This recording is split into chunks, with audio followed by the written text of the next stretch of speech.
Welcome to the BizNews Daybreak for Tuesday, the 24th of February 2026. I'm Alec Hogg. Here's the context you need to win the day.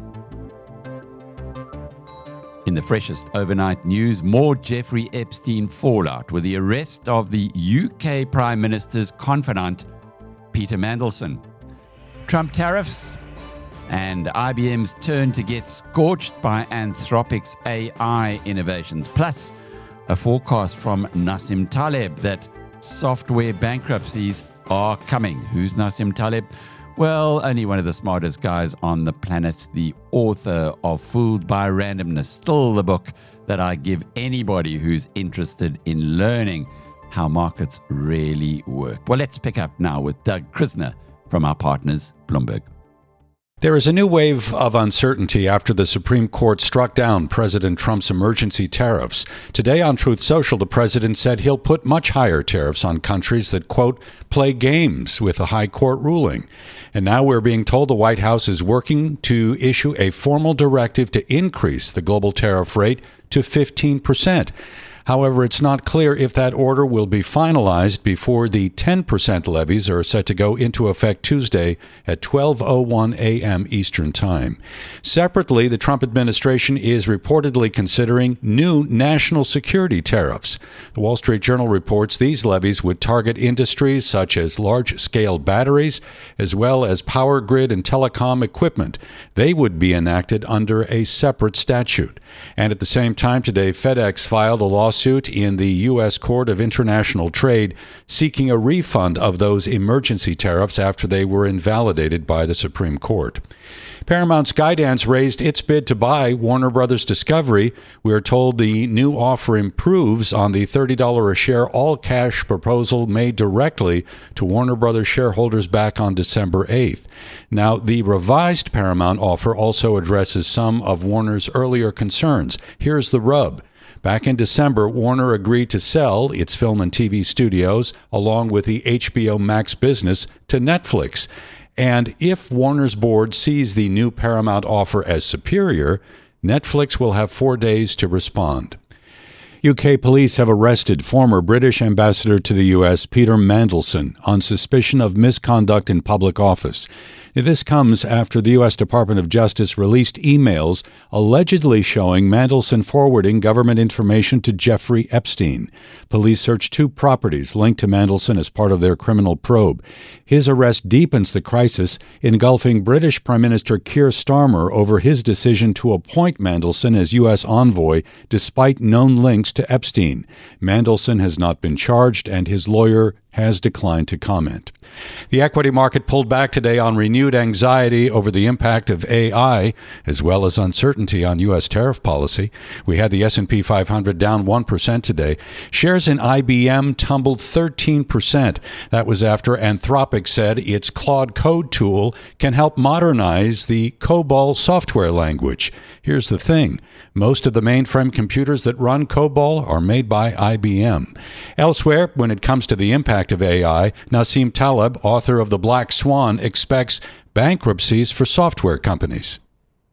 The effect on the stock market, as you realize, that the previous rally that we had was driven by a very small number of names.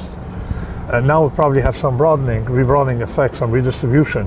But a lot of the gains in the stock market, are going to be eradicated by that. So this is why we're at a juncture of a lot of instabilities across many domains.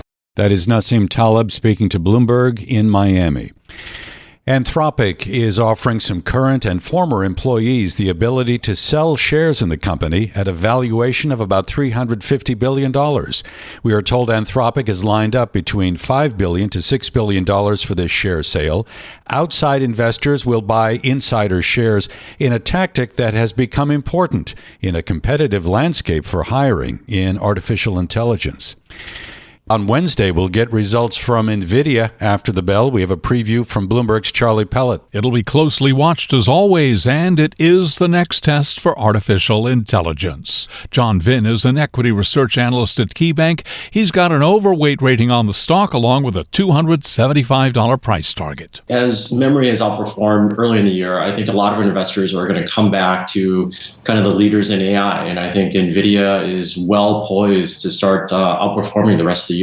NVIDIA shares are now at $191, and Barclays says NVIDIA's earnings will be seen as a make-or-break moment for big tech's mediocre season so far.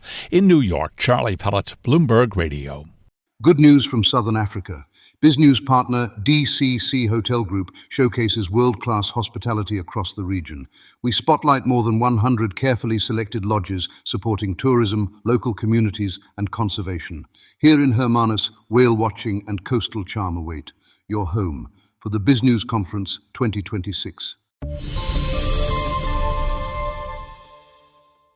In the markets, uncertainty is ratcheting higher. Gold, the big winner, jumping 3% overnight to $5,250 an ounce. I hope you've read the piece on BizNews written by Rashir Sharma, where he explains that gold's old rules are now out the window and it is heading higher.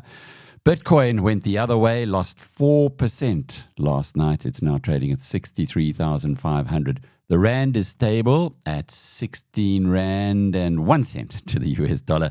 Both the Nasdaq and S&P 500 lost just over 1% overnight. Some of our favorites taking a hiding, though. On that side, Tesla was down 3%, as was Palantir and Meta, Amazon 2.5%. Apple and NVIDIA went against the trend. NVIDIA ahead of those financial results, as you heard about a little earlier.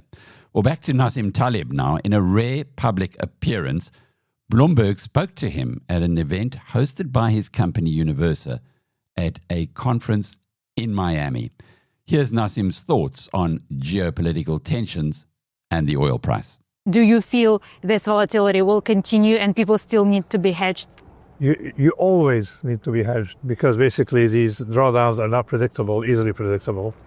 We don't have enough volatility compared to the risks involved. With the risk on the tail risk, they don't show early. We have a deficit problem. We have to borrow more and more money every year just to pay for past sins. And then we have this geographic instability, the geopolitical problem. I think that this is not safe. So let's forget about current volatility. It's not representative of the real tail risks that we are facing. One of the most important things that investors are watching, tensions between Iran and the United States. Yes. The main risk right now is that if Iran blocks the delivery of oil from the Gulf Coast, some people are saying that the price of oil can spike to as much as $100. How big of a risk is that for you? The first thing is, it has been very hard during history, particularly with oil, to predict the effect on prices. I remember the first Gulf War. A lot of people were predicting a war by buying oil. And of course, the war was correctly predicted, but oil collapsed. So we don't know. Oil is very unpredictable. But let me say one thing here. The world today, the Western world, the United States and Europe, cannot afford another oil shock like the one we had in the 1970s. For those who remember what happened then, it's in both inflation, stagflation that we had, and inflation, commodity-driven inflation, that is not easy to remedy with monetary policy. So you can name anybody. You can bring Albert Einstein to the Fed, that won't have an effect, okay? So it's not a federal policy thing.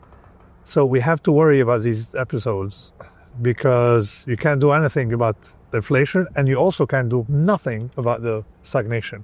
So we have to worry about, maybe we should talk to people in Washington to try to be less aggressive in the foreign policy. Let's stay with Iran, and the next red line comes on Thursday. Here's Norman Rule. He's senior advisor for warfare and terrorism at the Center for Strategic and International Studies. He's a former senior U.S. intelligence officer, and he's in discussion here with Lisa Abramovitz of the Bloomberg Surveillance podcast. We're approaching an inflection point. Thursday represents the third round of talks, and the United States will be looking to see if Iran's proposal, its written proposal from the Supreme Leader's approval, will show any indication of softening in the Iranian position. That is unlikely. But if there is no change in the Iranian position, then we are rapidly approaching the end of the president's deadline for some sort of significant change in Iran's position on its nuclear program, missiles, and regional militia building. That's going to be about March 3rd, based on the original February 20th announcement. The president has all assets in place to conduct a massive air and missile campaign against Iran's strategic capabilities, against which Iran has no credible defense, therefore leaving it only external operational capabilities, which it will likely employ. So Thursday is going to be an indicator of whether we're going to see any significant change in the direction of this initiative. When it comes to the regime's survival, what is worse, potentially capitulating at the negotiating table or having to deal with a military assault? I think you're touching the heart of the matter here. There is highly likely a significant debate ongoing within Iran on that very question.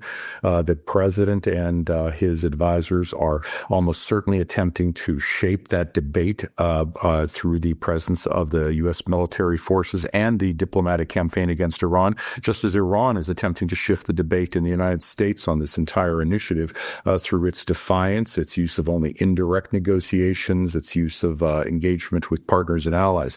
So there are debates within each side as to the direction of where they take the future of their countries on their engagement with the other. There's a lot of reporting the president has yet to make a decision. But Norm, given all of your years of experience, have you seen this sort of military buildup, which we haven't seen since 2003, pre-invasion of the Iraq War, and then an executive not decide to have at least at minimum a minimal strike?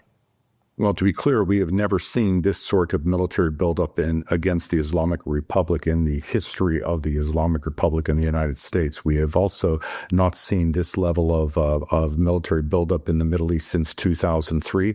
We have also not seen this level of military buildup without the United States employing that military buildup at some point. So it's going to require some significant concession by the Iranian government to justify withdrawal of that military contingent. This is where the unthinkable happened. They just came here and took his car. No. I sold it to them. What's this? It's crime scene tape. Did they pay you at least? Within 15 minutes, money was in my account. Were you happy with the number they brought you? I got almost the same price as what I paid for the car. Everything was easy, everything was painless. Well, there you have it, South Africa. With WeBuyCars, you won't come short. I'll tell you really. 1.93. WeBuyCars, the easiest way to sell your car by far. Back onto the local front now, and when he presents the national budget on Wednesday, South Africa's Finance Minister Enoch Godongwana will have the benefit of a 50 billion rand in additional revenue. That's due to commodity prices, gold and platinum pumping money into the companies who pump the money into the treasury through taxes. Well, the big question is how this money is going to be used. To help us unpack what to expect and what the financial markets are hoping to see, here's renowned economist Dawie Roodt. He'll be at the BizNews conference as well, March the 10th to the 12th. There are still some tickets if you want to join us. Here's Dawie's take on the tough choices Enoch faces. I think the big story is certainly the revenue overrun, the commodity cycle, the gold price, platinum prices, all that. That's probably going to give the Minister of Finance, I would guess, 50 billion or so extra. Quite a lot of money. But just to put it in perspective, a 1% increase in VAT will give him approximately 25 billion. So this is the equivalent of about 2% increase in VAT, just roughly speaking. So we'll see what the number is that he's going to come up with.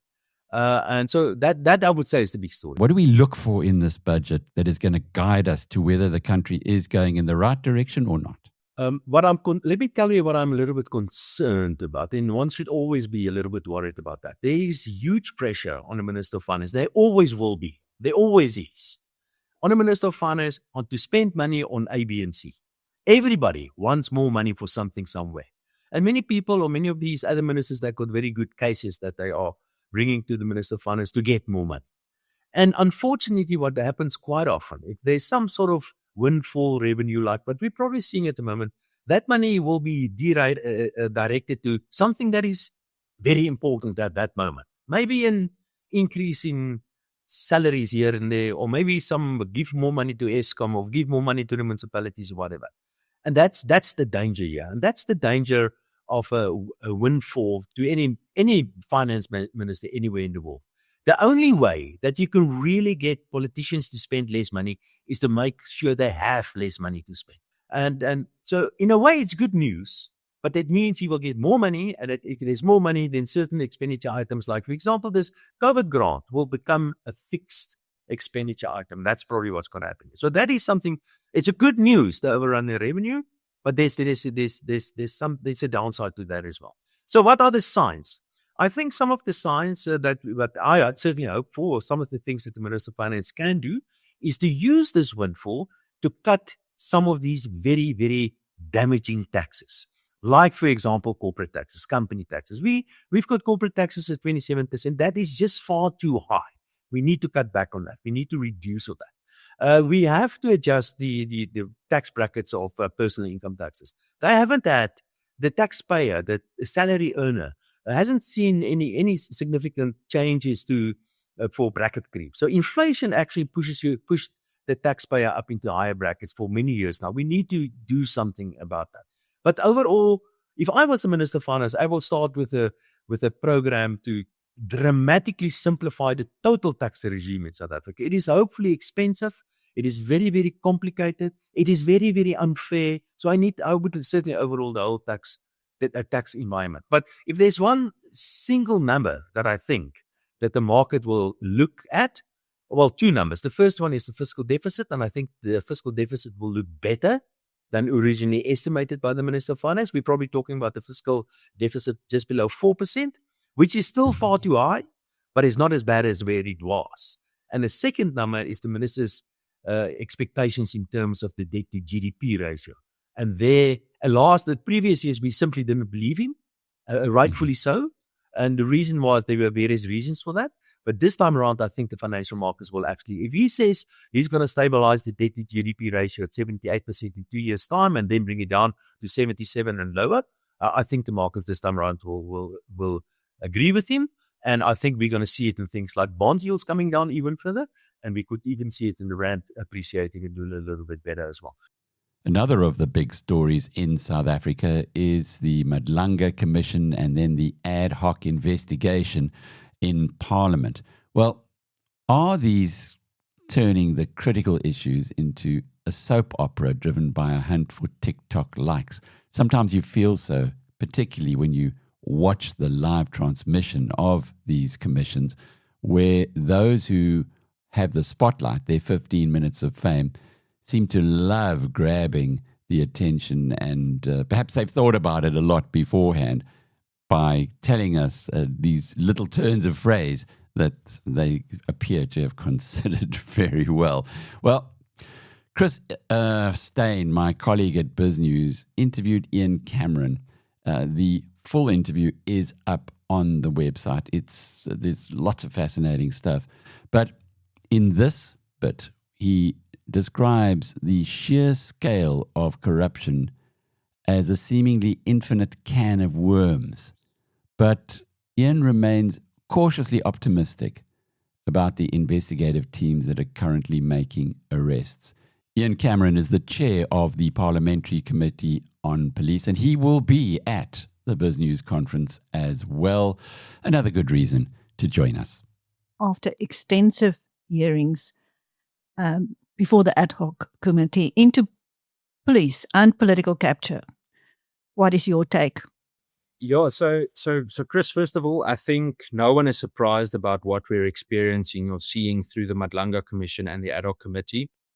Maybe I can comment on the ad hoc committee first. I think the ad hoc committee has mostly served its purpose. I personally didn't agree with the extension of the ad hoc committee. I think we could have managed time far better than what we did. And to many, in all honesty, it feels to me like it's become a bit of a soap opera. If I watch the the replays of a day's questioning, it feels to me like some members, and they can be angry with me for saying so, but they chase TikTok likes and not, then they're not looking for the merit of it. So I'm disappointed in that. I think it could be far more disciplined and far more valuable than just doing, frivolous questioning. I must also wonder whether some of the witnesses that will still be called actually will add value to the process. But nevertheless, that is beyond me, and it's not my decision to make. It's something that the committee must make. Those are just my thoughts. In terms of the commission, I think it's been managed in the long run far more effectively. The fact that there are already teams in place, arrests, warning statements, and so on, is somewhat promising to me. So I'm carefully optimistic about it. I'm concerned that possibly some of the people on those very teams haven't been vetted or audited properly.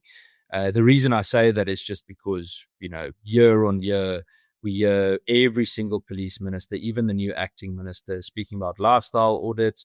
Every year with the SAP's annual plan and the report, we hear about lifestyle audits. Yet, if those lifestyle audits were done, the large majority of senior officers that we're now seeing being implicated in all of this corruption would likely not have been in the positions that they are in. So it goes to show that they never did the audits that they were meant to do.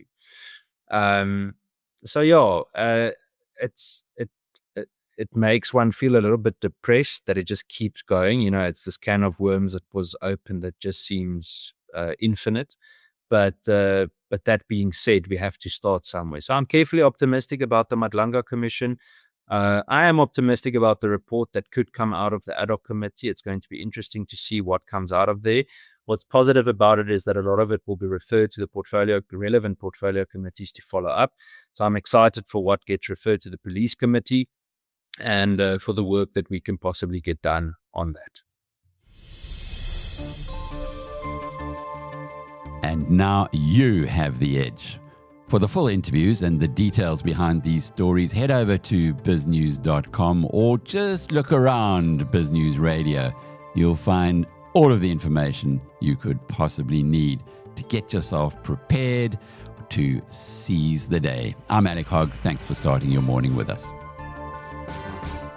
I'll be heading to Cape Town this afternoon, and you'll be in the capable hands of my colleagues for the next couple of days. Reason, I'll be in lockup tomorrow morning this time, and that is ahead of the national budget, the big day for state finances, and something that we should all be paying a lot of attention to because it's our taxes after all.